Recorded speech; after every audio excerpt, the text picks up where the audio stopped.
Welcome to Doordarshan TV. मैं हूं अविनाश शुक्ला। जनपद सिद्धार्थनगर में 14 अप्रैल को लेकर जहां डॉक्टर भीमराव अंबेडकर की जयंतियों को मनाने के लिए, उनकी आस्थाओं को आगे बढ़ाने के लिए, उनके मिशन को लेकर चलने वाले जगह जगह जो 14 अप्रैल मनाया जाएगा, उसी के क्रम में आज एएसपी के राष्ट्रीय सचिव और पूर्व विधायक सोहरतगढ़ चौधरी अमर सिंह से एक सवालों के जवाब में बातचीत किया।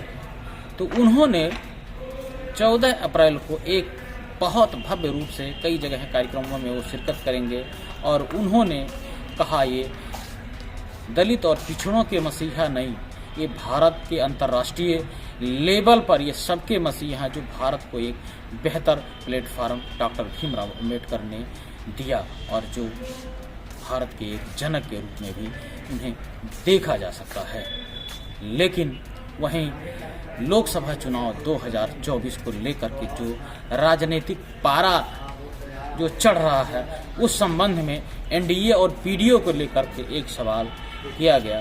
तो उन्होंने कहा कि जो है पीडीए के गठबंधन में जो अखिलेश जी हैं, वो कहाँ जो है पिछड़ा, दलित और अल्पसंख्यक का फैक्टर अपना करके कहाँ काम कर रहे हैं। यह केवल जो धरती पुत्र मुलायम कहे जाते थे, वो उन्हीं के उसमें जो है ये दलित और पिछड़ों का बिल फाड़ा गया।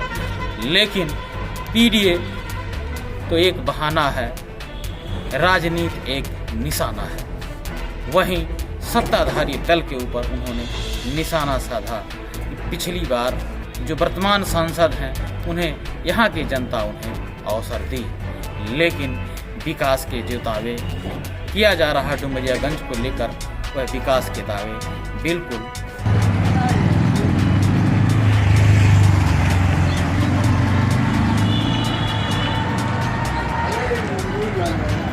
बहुत सही।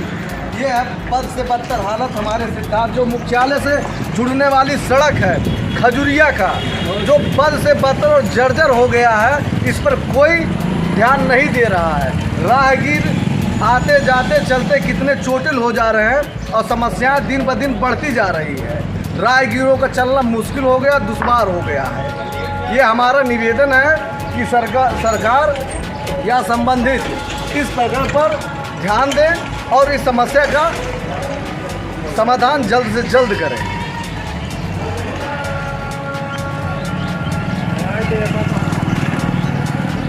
परम पूज्य बाबा साहब का जो जन्म जयंती है, ये हम सबके लिए एक प्रेरणा के रूप में है, जानने के लिए, बाबा साहब को समझने के लिए है। तो हम लोग पूरे हर्षोल्लास से पूरे जनपद में कार्यक्रम करा रहे हैं और एएसपी की तरफ से हम लोग का कार्यक्रम सदर में भी चलेगा, भासी विधानसभा में चलेगा और हमारे डुमरियागंज में, इटवा में और सोहरतगढ़ में तो निरंतर मैं हमेशा 8-9 साल से कर रहा हूँ। तो ये हमारा कार्यक्रम है कि शोभा यात्रा में भी हम शरीक होंगे, सम्मिलित होंगे और फिर शाम को जो जगह जगह ग्रामीण क्षेत्र में हमारे बहुजन समाज के लोग बाबा साहब की जन्म जयंती को लेकर के काफी उत्सुक हैं और बड़े हर्षोल्लास से मनाने के लिए आतुर हैं। तो हम पूरे समझिए कि रात और दिन मिला करके कल बाबा साहब के जन्म जयंती में हम लोग अपना पूरा समय देंगे। और मैं गर्व से कहता हूं कि मैं बाबा साहब का अनुयायी हूं, बाबा साहब का वंशज हूं। मैं अपने बाबा साहब पर, मान्यवर साहब पर, अपने बहुजन महापुरुषों पर हम लोगों को गर्व है और उसी दिशा में हम लोग काम भी कर रहे हैं, काम करते रहेंगे। आप एएसपी के जो है राष्ट्रीय सचिव हैं और काफी जो है बहन जी का और चंद्रशेखर रावण जी का, दोनों का जो है दलितों के प्रति काफी रोचक जो है वो रहता है। तो क्या एएसपी इंडिया अलायंस से आप यहाँ से लड़ेंगे? ये काफी दौड़ा आपने डुमरियागंज के लिए किया है या किसी अन्य पर? देखिए, चुनाव बहुत मेरा लालच नहीं है। जरूरी है कि अपने लोग जग जाए।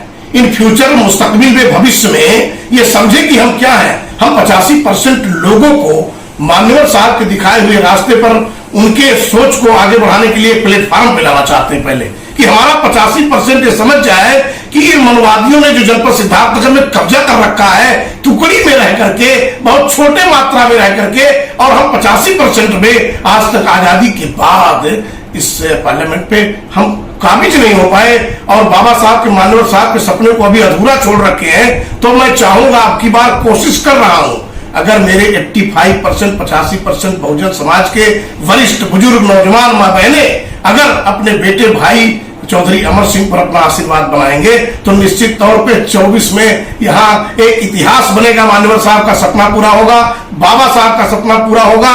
तो आजादी के बाद पहली बार यहाँ किसी दल ने किसी पिछड़े समाज के बेटे को, भाई को उम्मीदवार बनाने का प्रयास किया है। तो इसके लिए मैं जरूर कोशिश करूंगा, लड़ूंगा जरूर, लेकिन थोड़ा अभी आप जान रहे हैं ना कि जनपद में अभी घूम घूम करके सिर्फ चुनाव के लालच में नहीं, अपने लोगों को इकट्ठा करके अपने संविधान को बचाने के लिए, अपने आरक्षण को बचाने के लिए, अपने हक हकूक को बचाने के लिए इस तानाशाह सरकार के खिलाफ अभियान छेड़ रहा हूं मैं, जो दिल्ली की सरकार है। अभी आपने जो है कहा कि हम दलितों की लड़ाई लड़ते हैं, लड़ेंगे। अभी दलितों के नेता जो धरती पुत्र कहा जाता है मुलायम, उन्हीं के सरकार में जो है ये आरक्षण बिल फाड़ा गया। और क्या ये सपा दावे कर रही है कि यहाँ से सीट हम निकालेंगे, और भाजपा ये कह रही है कि यहाँ पे कोई दावेदारी लड़ने वाला नहीं है। इस पर क्या आपकी ओपिनियन है? देखिए, पहला काम तो समाजवादी पार्टी ने कभी दलितों का कोई काम किया ही नहीं। दलितों के उत्थान के लिए सरकार में भी रहे तो और नहीं रहे तो हमेशा दलित विरोधी काम में मशगूल रही है समाजवादी पार्टी। इसको हमें बताना नहीं है, सब लोग जानते हैं, पूरा हमारा बहुजन समाज जानता है। कहने के लिए यही देख लो, आप बनाए हैं अखिलेश जी, सपा के राष्ट्रीय अध्यक्ष जी ने पीडीए, और पीडीए का मतलब क्या होता है?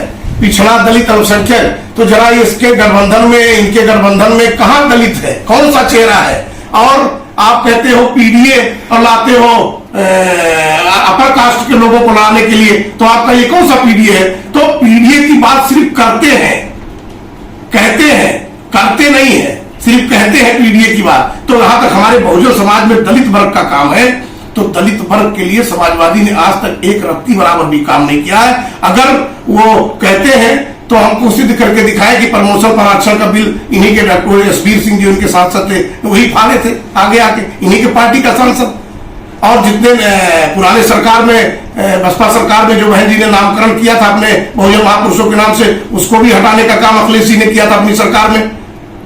तो हम कहते हैं कि इनके लोग सिर्फ खोखले दावे करते हैं, पीडीए के नाम पर सिर्फ बस एक खोखला प्लेटफॉर्म, और काम करते हैं सब अपर कास्ट का। तो इनके जो पीडीए है अखिलेश जी ने बनाया है वो है पिछड़ा दलाल अपर कास्ट। क्या भाजपा के फैक्टर को कैसे तोड़ेंगे? 15 साल रामपाल भाजपा के पास कौन सा फैक्टर है? भाजपा तो खाली है कि देखिए, भाजपा तो ठीक है, आज चंद दिन के मेहमान हो रहे हैं, इनके तो जो कारनामे रहे हैं प्रधानमंत्री जी के, वो तो उजागर हो रहे हैं। कोर्ट से लेकर इलेक्ट्रॉल बॉन्ड से लेकर पीएम केयर फंडिंग से लेकर कारपोरेटिंग फंडिंग से लेकर और महंगाई को लेकर, बेरोजगारी को लेकर, भ्रष्टाचार को लेकर। अभी एक आदमी देख रहे चाइना पर लद्दाख में किस तरह से वहां कब्जा हो गया, चाइना ने कब्जा कर लिया, आदमी अनशन पर बैठा हुआ है। ये सब अब छोटे गोदी मीडिया जो है ना, ये पता नहीं क्या किस चीज में फंसी है जो उनको पनाह दे रही है, वाह वाह कर रही है। ये सिर्फ यही लोग हैं, बाकी कोई नहीं है। तो सब समय के हिसाब से परिवर्तन हो जाएगा। बहुजन समाज 85% बाबा साहब का खानदान, मान्यवर साहब का खानदान, हमारे बहुजनों का जो महापुरुष का ये खानदान है 85%, ये जग चुका है। अब भाजपा के दिन दूर नहीं है जाने के, परेशान होने की आवश्यकता नहीं है। दलितों के मसीहा डॉक्टर भीमराव अम्बेडकर जी की कल जयंती है, तो दलितों पर इस पर क्या कहेंगे आप? अरे लीजिए, गर्व की बात है। हमारे महामानव महापुरुष, भगवान स्वरूप, देश के करोड़ों करोड़ शोषित, वंचित, दलित, कमेरा, पिछड़े, अल्पसंख्यकों के सभी वर्गों के लिए काम किया है बाबा साहब ने। और देश नहीं, पूरी दुनिया बाबा साहब को गर्व करती है। और कल पूरी वही एक ऐसे महापुरुष है हमारे बहुजन समाज के कि जिनको पूरी दुनिया मानती है। लाइट ऑफ एशिया का खिताब अमेरिका जैसा देश देता है, और वहां अमेरिका जैसे जगह पर जिनका प्रतिमा लगा हो, तो फिर उनके बारे में क्या कहना? हम लोग को गर्व है कि हम लोग उनके वंशज हैं, बाबा साहब के वंशज हैं, बाबा साहब के अनुयायी है।